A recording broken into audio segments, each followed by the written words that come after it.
Seja bem-vindo à aula de fluxo de repetição, também conhecido como loops. Eles são utilizados para executar uma operação várias vezes. Você poderia utilizar uma estrutura dessa para construir um aplicativo que escrevesse centenas de vezes a mesma frase no seu sistema operacional. Existem algumas estruturas de loops na linguagem Java. A que vamos estudar hoje é a estrutura for.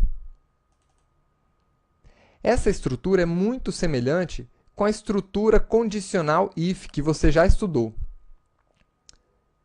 No if, você define uma condição que vai ser avaliada. Caso a avaliação seja positiva, o bloco do if é executado. Dentro do for, isso funciona de maneira semelhante. Ele é composto de 4 partes. A primeira parte, também chamada de inicialização, é onde você inicializa a sua variável que vai ser incrementada durante a repetição. A segunda parte é o que a gente chama de teste, que é representado aqui pelo i menor que 3. Enquanto esse teste for verdadeiro, então o bloco de ação é executado. Então, o bloco que vai dentro das chaves vai ser executado enquanto o teste for verdadeiro. E depois desse bloco ser executado, nós passamos para a etapa de atualização da nossa variável. Então, vamos ver como esse for funciona. Vamos imprimir dentro do for o valor dessa variável.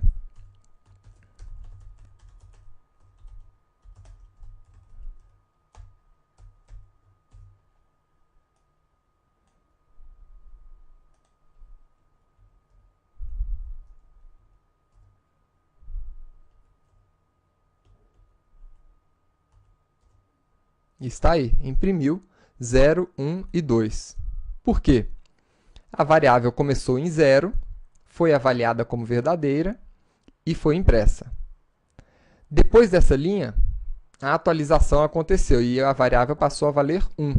Foi avaliada novamente como verdadeira, foi atualizada novamente, foi avaliada como verdadeira quando valia 2, e ao valer 3, o código já não foi mais executado, porque a avaliação retornou falso. Vamos agora incrementar um pouco mais esse exemplo do for. Vou criar aqui fora do for uma variável string. E dentro do for, eu vou incrementar essa variável. Eu vou concatenar a ela o valor antigo dela mais o valor da minha variável i. Nós sabemos que essa expressão pode ser reduzida para mais igual i. Isso aqui vai retornar para a gente todos os números juntos ali. Agora, tome cuidado com essa variável i. Ela só pode ser utilizada dentro do bloco do for. O contexto dela está limitado ao bloco do for, porque ela foi inicializada aqui dentro. Se você tentar imprimir a variável i fora do bloco for, você vai conseguir um erro de compilação. Tá aí. Nem sequer vai conseguir compilar o código. Agora, a gente poderia melhorar ainda mais esse código colocando um separador para os números, para a gente saber quais são os números mesmo que nós estamos vendo. Então, vamos separar eles por vírgula.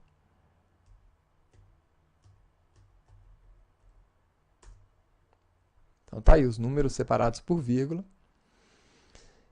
E nós também podemos, dentro desse fluxo de repetição, decrementar a nossa variável. Então, aqui nós estamos incrementando 0, 1, 2, 3. Mas nós poderíamos, por exemplo, procurar todos os números, incrementar os números, de 10 a 0. Então, o nosso i começa com 10. Enquanto ele for maior do que 0, a gente imprime.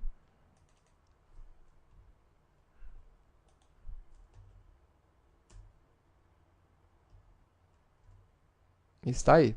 10, 9, 8, 7, 6, 5, 4, 3, 2, 1. Uma outra coisa que a gente poderia ainda fazer. Utilizando o conhecimento que você já tem do operador módulo, a gente poderia verificar todos os números pares entre 0 e 20.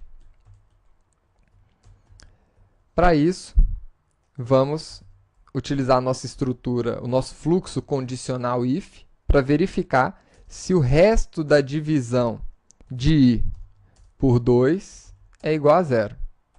Se for, então isso aqui se trata de um número par.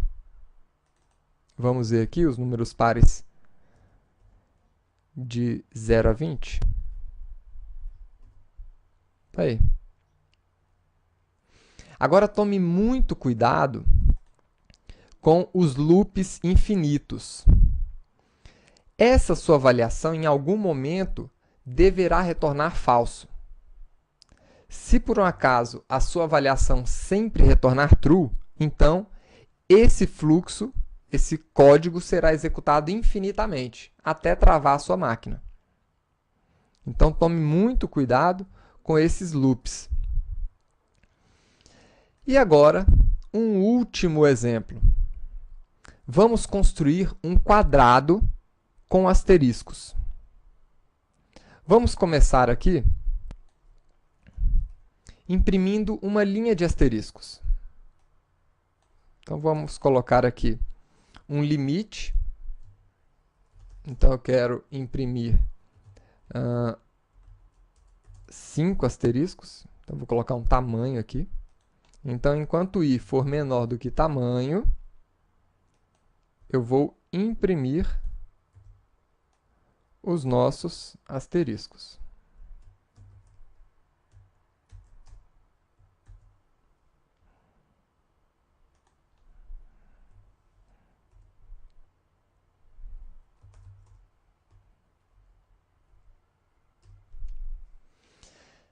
Agora vejam o seguinte, como eu estou utilizando o método println, então ele está imprimindo cada asterisco em uma linha diferente.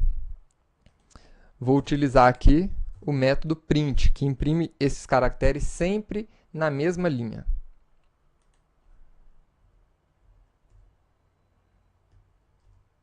E aqui está. Com esse código, nós conseguimos imprimir uma linha de asteriscos. Agora, como é que nós podemos fazer um quadrado? Um quadrado ele vai ser composto aqui de 5 linhas de asterisco. Nós temos uma linha.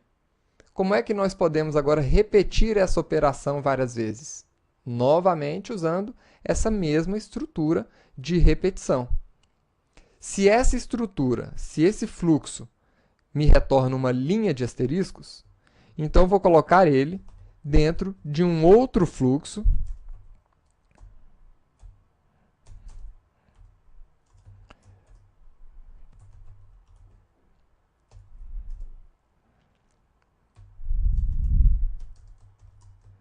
para ele ser executado também 5 vezes. E no final dessa execução, eu vou fazer uma quebra de linha, ou seja, no final de cada linha, no final de cada linha de asteriscos, eu vou dar uma quebra de linha.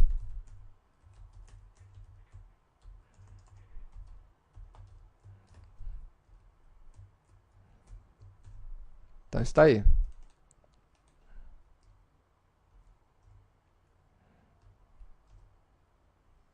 Pronto, conseguimos o nosso quadrado de asterisco. E agora, nós podemos aumentar esse quadrado quantas vezes a gente quiser.